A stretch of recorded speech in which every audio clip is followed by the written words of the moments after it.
Good morning. It's early Monday morning here in the Booth household. Hello, this is Pastor Mark Booth from Ebenezer Baptist Church and from Life Renewed. As you can see, we've still got our Christmas tree up. We're going to take it down in the next few days. But today I wanted to come to you because last week I introduced the concept to you of fear and how much fear was involved in the Christmas story. Fear was involved with Mary when the Lord came to her through the angel and said, "You're going to bear a child, even though you haven't known a man. It's going to be my child."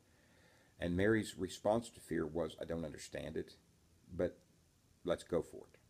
She was willing to give up her plans for her life the way that she had seen it playing out so that she could have the life that God had desired for her. And then the second fear episode in the Christmas story was Joseph was afraid to take Mary as his wife because he assumed she had had relationship with another man. And then he was afraid later on when they were bringing Christ back from Egypt, he was afraid to come back because of who was on the throne at that time, Herod's son Archelaus.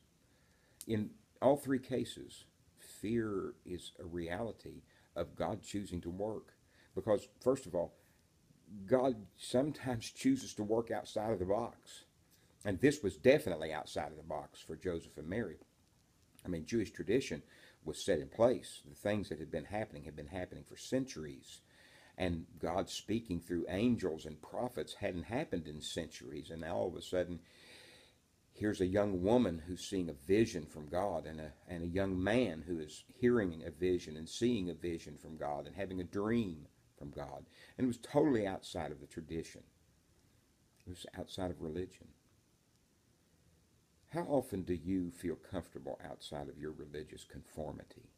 How often do you feel comfortable when God begins to work in ways that just aren't normal to you? The fact is, oftentimes we get really scared.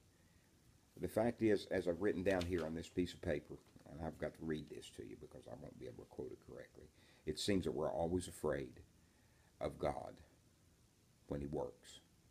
We like it when He blesses us. We like it when He answers our prayers and gives us the things we want. We love it when He blows us away with wonderful things. And sometimes the wonderful things that He blows us away with are changes in our lives, unique workings that we hadn't figured before. And we have a tendency to put God inside of a little box. And God loves to expand that box and make it bigger and bigger and bigger until we drop the box and just let God be God. That's what God called Mary to. It's what God called Joseph to.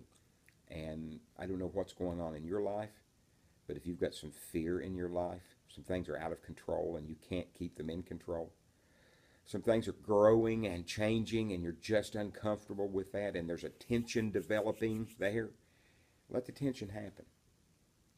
Ride out the fear, trusting God, because God is about to overwhelm you with something wonderful and good. He wants to break down your tradition. He wants to break down that because He wants to expand your thinking beyond what you believe is possible. As Jesus said later on in His life, these things are impossible with man, but with God, all things are possible.